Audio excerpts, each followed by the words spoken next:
My name is Charles Handy. 모든 지식과 학문을 만든 신이 존재한다고 가정해봅시다.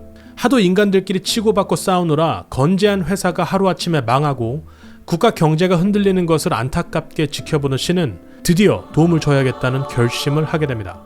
경영이 뭔지 1도 모르는 인간들을 가르치기 위해 미국에는 피터 드러크와 필립 코트너를, 캐나다에는 헨리 민츠버그, 영국에는 찰스 핸디를 보내게 됩니다. And I want you to use your imagination, to challenge conventional wisdom, to be creative, to think of new ways of doing things, and to do it all before it's too late, to change your life, in other words. 실제로 삶이 던지는 질문은 언제나 같다의 저자 찰스 핸디는 Thinkers 50라는 세계적인 사상가들의 명예의 전당에 2위까지 오른 인물입니다.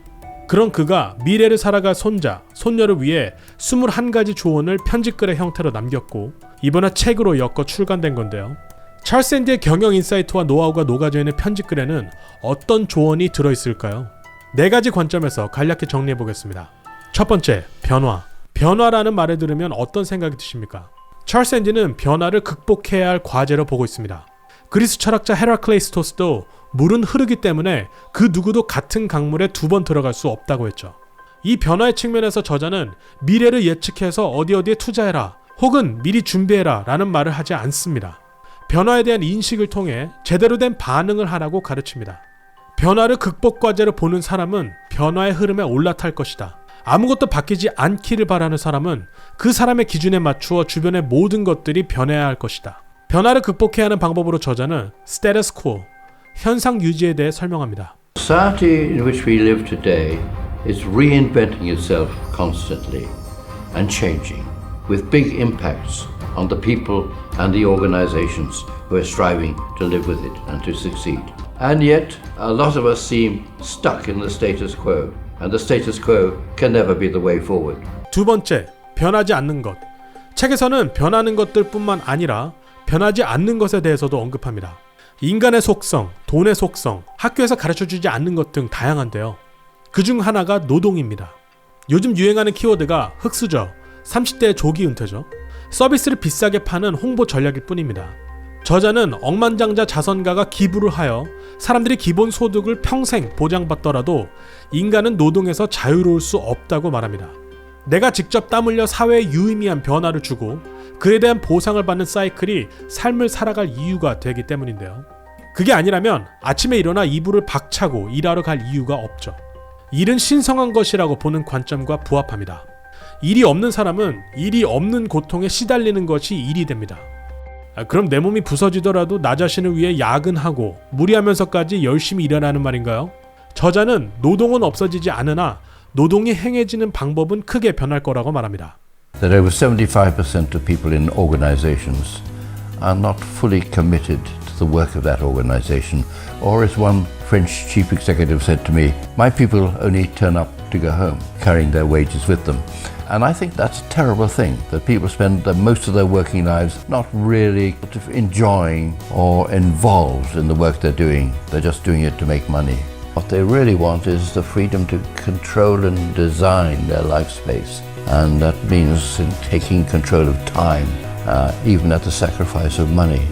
And that's very interesting, I think. So if you want to capture these people in an organization and allow them, well, maybe to only work 4 days a week, and that's because people want to regain their humanity. You talked about work in your book. According to your book, your view on the work seems to embrace the phrase work is sacred. I'm only summarizing, so correct me if I'm wrong. What would you say to people who believe that work-life balance and early retirement is the best way? I say to them, think about the last week. When were you at your best? When did you really feel I'm really at my best? And I am sure you will have been doing some kind of work. It may not have been the work you were paid for, but it'll be some kind of work, because that's when you're at your best, when you are contributing to the world. You suddenly feel that you are useful, that there is some reason for your existence. You weren't just a lucky accident to put in this world to have sex and drink and eat. No.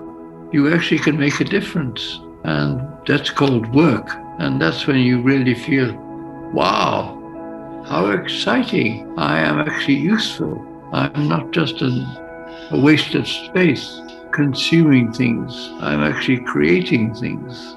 Even if I'm just creating happiness for a few people.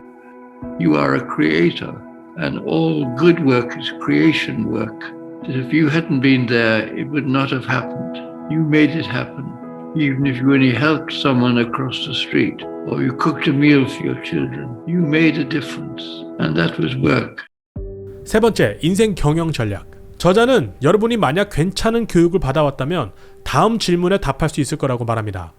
내가 왜 여기 있는지, 어떻게 여기까지 왔는지, 삶이 무엇인지, 내가 무엇을 할 수 있는지, 이 질문에 답을 할 수 없는 사람들은 대부분일 텐데 그 이유는 학교의 핵심 교과과정 안에 관련 내용이 없었기 때문입니다. 대부분의 사람들이 자신이 어느 일터에서 재능을 발휘하고 가치를 인정받고 돈을 벌 것인지 계획도 준비하지 못한 채 사회생활을 시작한다는 말도 됩니다. 저자는 대학을 졸업할 무렵에 교회에 가지 않겠다는 생각과 절대 가난하게 살지 않겠다는 두 가지 결단을 했었다고 합니다. 저자의 아버지가 목사였기에 교회에 가지 않겠다고 결정한 것은 매우 강렬한 결단입니다. 하지만 곧 이것들이 뭔가를 부정하는 것에서 출발했기 때문에 삶이라는 기업을 지속 경영하기 어렵다는 결론을 내리게 되죠. 인생을 경영하기 위해서는 자기 신념이 필요한데요. 신념이 없이는 나라는 존재가 계획도 없이 정자와 난자의 결합에 의해 어쩌다 생긴 의미 없는 사람이 아닌가라는 의구심을 해결하기 어렵기 때문입니다.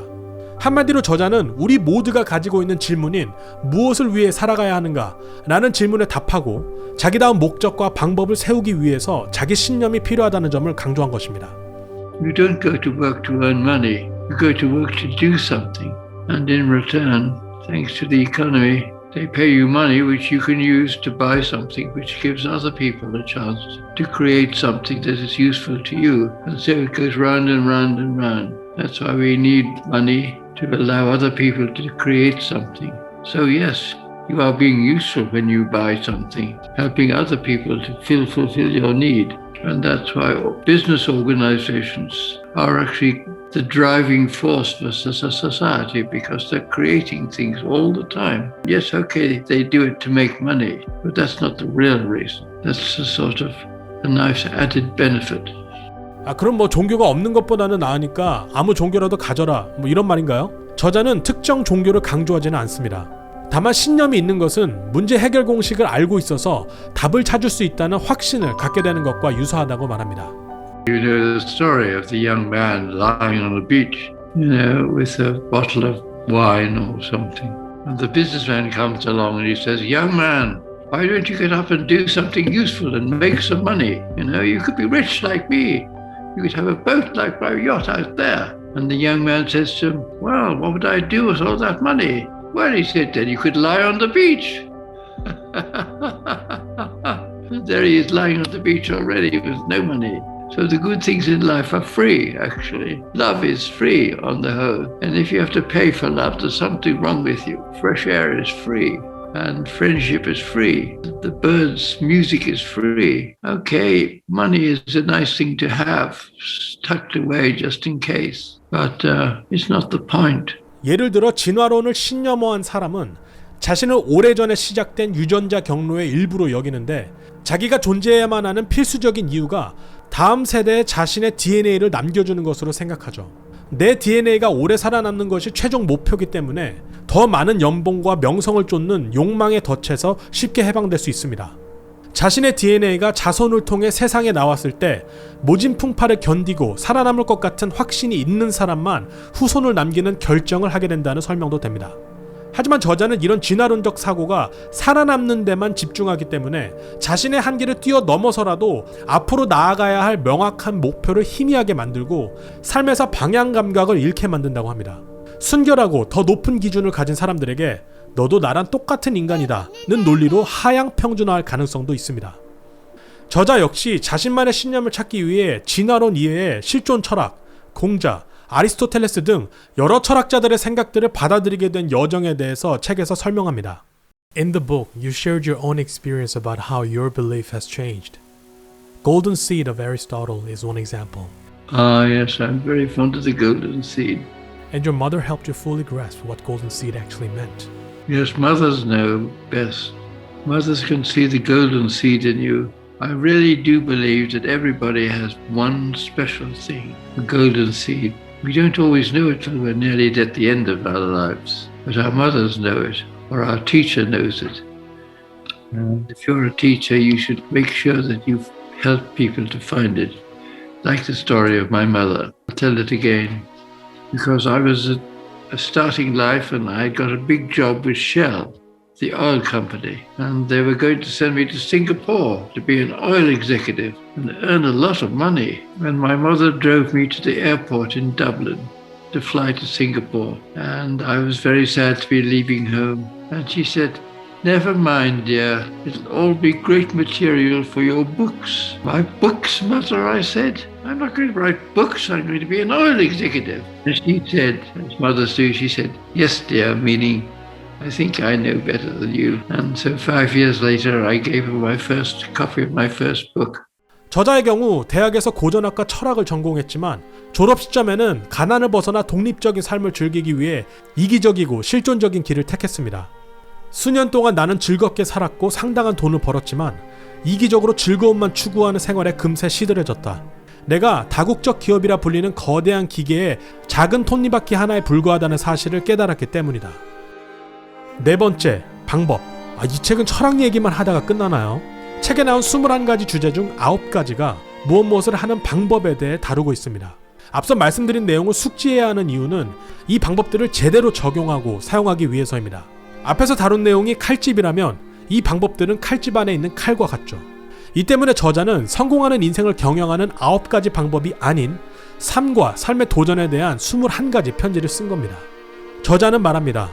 학교와 구글은 내가 가고자 하는 목적에 다다르는 법은 알려주지만 왜 거기에 가야 하는지는 답하지 못한다.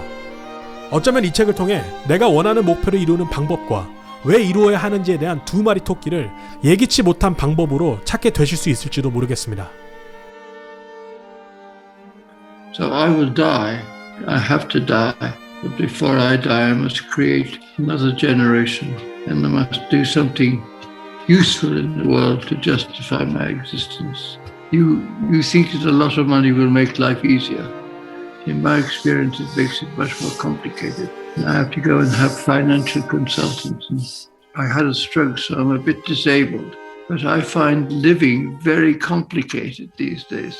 And I think I see death as an escape from living for peace, perfect peace, because living is complicated. And okay, money may make it easier. I don't believe it does make it easier, because you have to spend it, and then you have to make decisions. And you have to please your wife and get another car and change the kitchen and so on. All hard work. So I don't know what happens. I think I just go to sleep. Well, I feel very honored that you should want to talk to me, and I feel very honored to be talking to the people of South Korea.